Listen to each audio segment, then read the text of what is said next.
Alors Véronique, vous avez été très attentive pendant cette matinée. Quels sont les points que vous avez retenus? Heu, une matinée aussi riche et dense, il me semble, être un exercice quelque peu périlleux que, de devoir le synthétiser en 3 minutes. Non, il y en a Maintenant 9. Il y en a 9. formidable.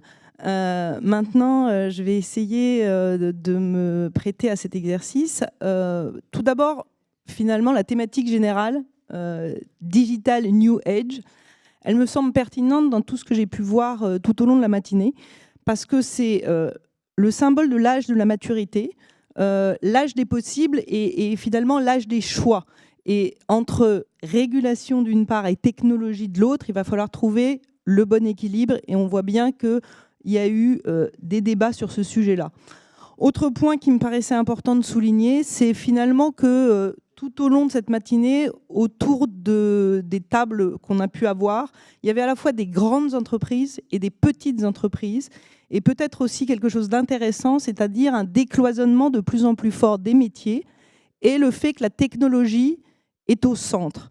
La technologie, c'est quelque chose qui est aujourd'hui au cœur du métier de l'éditeur, on voit bien dans son mode de distribution, au cœur du métier de l'agence, au cœur du métier de l'annonceur, on l'a vu aussi ce matin, au cœur du métier du mesureur, bien sûr, et puis de manière plus native, évidemment, des sociétés d'ad et de martech, naturellement.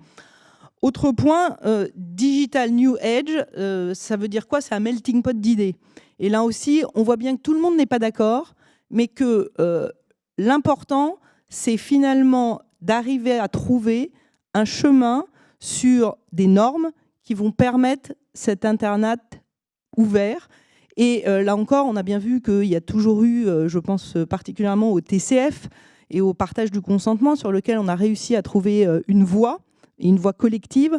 Mais on a bientôt d'autres sujets, sandbox et autres, et sur lesquels il est extrêmement important de pouvoir avoir une construction avec du dialogue.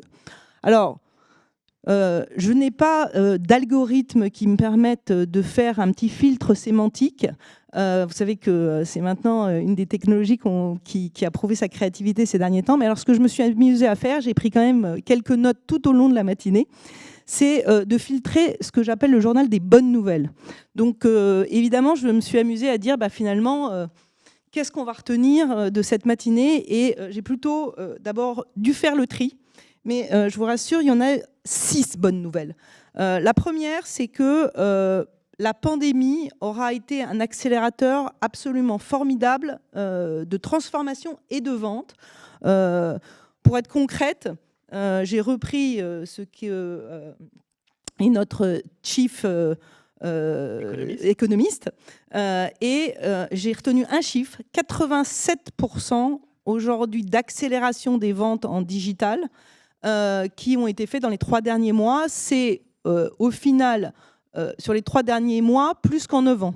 Donc on voit bien que cette accélération, c'est juste monumental.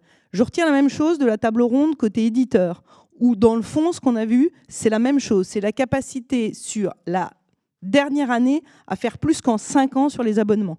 Et évidemment, il y a un contexte, mais finalement, cette pandémie, de ce point de vue-là, aura du bon. Donc, une formidable accélération. La deuxième bonne nouvelle, c'est tout ce qui est innovation technologique et qui, de mon point de vue, n'ont jamais été aussi nombreuses. Je pense évidemment à cette économie dite cookie-less.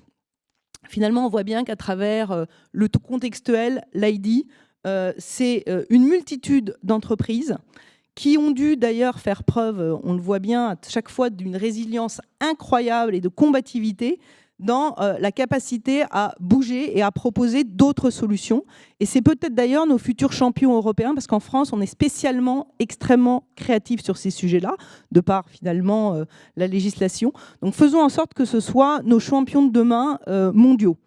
Donc deuxième bonne nouvelle. Troisième bonne nouvelle, côté marketing de l'influence, que là aussi j'ai vu, c'est quelque chose qui est intéressant, c'est le fait qu'on parlait d'âge de maturité, on est plutôt en adolescence sur ce secteur-là, et il est important là aussi de trouver un lexique commun et des KPIs communs. Et pour le coup, on est dans la bonne direction, et c'est typiquement le rôle de l'IAB que d'être capable de fédérer cette industrie pour permettre d'avoir des normes et des KPIs compréhensibles par tous.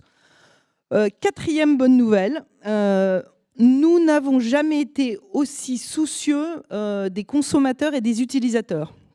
Et ça, pour le coup, on le voit bien, les parcours publicitaires sont repensés, on l'a vu parmi les amis éditeurs, que finalement c'était le dosage entre l'abonnement et la pub, et que c'était un vrai challenge. Mais n'oublions pas aussi que ça va plus loin dans le souci de l'utilisateur, c'est le fait aussi que la gratuité a du bon, puisque tout le monde ne fera pas de l'info payante, et que la gratuité, c'est cette capacité à rendre accessible l'information aussi à tous, et que ces parcours publicitaires sont totalement repensés. Cinquième bonne nouvelle, nous n'avons jamais eu autant le choix en termes de méthodologie de travail. C'est-à-dire que internaliser des compétences, des métiers, des technos, des outils, on l'a vu, les déléguer, travailler en partenariat et en direct avec des éditeurs, ou encore là aussi des technos, qu'on soit annonceur ou agence, il faut trouver le modèle qui est le plus efficace, à mon sens, face à l'hypercomplexité et aux incertitudes du marché. Le tout est qu'il y ait encore le choix, et c'est important parce qu'on voit bien qu'aujourd'hui, il n'y a pas de modèle gagnant, il y a cette résilience, cette agilité de nos entreprises, et c'est une force très importante de ce secteur. Et enfin, dernière des bonnes nouvelles, les entreprises peuvent parfois faire bouger les choses plus vite que les États. C'est ce que j'ai vu dans le cas d'Orange, parce que c'est vrai que finalement, cette démarche dans la publicité solidaire et responsable, eh bien, ce sont des démarches qui font bouger les lignes. Ce qui est important peut-être dans ce domaine, c'est de ne pas le cantonner uniquement à ce que j'appelle le bilan carbone. Parfois, les petites actions font aussi beaucoup. Local, le serveur, on en a un peu parlé dans la chaîne, amont, aval. Mais pour cette publicité là, je pense qu'il est important aujourd'hui, ne serait-ce que de savoir comment nos entreprises se comportent au jour le jour, et que les petites actions font beaucoup, du tri sélectif à la manière de se comporter en termes de marque employeur. Et tout cet aspect humain est devenu un élément stratégique aujourd'hui pour l'industrie de l'Internet. Peut-être un mot, c'est qu'on n'en a pas beaucoup parlé, on parle techno, mais l'humain est au centre. On voit bien qu'à l'IAB, notre travail, c'est de vraiment penser un Internet ouvert, responsable, durable, et que c'est plutôt à travers de la collaboration et des discussions entre à la fois ces fameuses plateformes structurantes et l'ensemble du collectif qu'on va réussir à faire bouger les lignes. Et puis surtout, sur l'humain, ce que j'espère, c'est que la version de l'année prochaine pourra se passer en real life, parce que ça a du bon. Et on sera très heureux de tous se retrouver, parce que, évidemment, on ne remplace pas un real life. Et on ne va pas se quitter tout de suite, puisque cet après-midi, on se retrouve dès 14h, c'est ça, Véronique?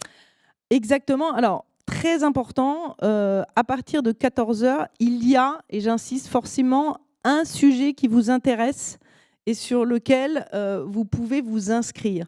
Donc, ce sont des formats workshop, qu'il s'agisse d'emploi et de diversité, qu'il s'agisse de réarc et d'identité, qu'il s'agisse de brand safety, qu'il s'agisse de consentement, d'attribution et de mesure et de performance. On a de multiples sujets. Alors, je dirais que c'est des sujets qui ne sont pas qu'à la mode. Ce sont des sujets où notre travail, c'est de les traiter de manière pratico-pratique et de faire en sorte de vous délivrer quelque chose qui est à la fois dans les outils, les cas et finalement l'interactivité. C'est l'intérêt du workshop, et ça, de le faire avec des experts français et internationaux. Et encore un grand merci au TechPlug de se mobiliser sur ce sujet-là pour nous. Donc dès 14h, rendez-vous pour les workshops. On sera ravis de vous accueillir. Peut-être un dernier point, le replay pour l'ensemble de cette manifestation sera disponible sur le site internet de l'IAB, parce qu'on sait que vous n'avez peut-être pas pu assister à tout, et que comme ça, vous aurez la chance de pouvoir revoir le replay. Et même si on n'était pas en real life, c'était quand même une grande performance pour l'IAB de faire tenir ce summit. Il y a des personnes à remercier, Véronique. Exactement. Alors d'abord, je l'ai dit, un énorme merci aux permanents, Eric et Myriam, pour qui cet événement est toujours extrêmement mobilisant. Bien sûr, aux équipes de Connemara, et puis l'ensemble des personnes, qu'il s'agisse du Tech Lab, de l'IAB Europe, de participer à l'ensemble de ces workshops et de nos interventions. Donc un grand merci à eux tous, sans oublier les étudiants de l'école Léonard de Vinci qui auront partagé sur les réseaux et travaillé pour nous avec un vrai business car real life justement qui a été l'IAB France. Donc merci à eux. Voilà, et on a vu la liste de tous les sponsors de cet événement qui s'est affichée sur notre écran. On vous souhaite un bon appétit. On vous donne rendez-vous à 14 h pour les workshops. Merci Véronique. À bientôt.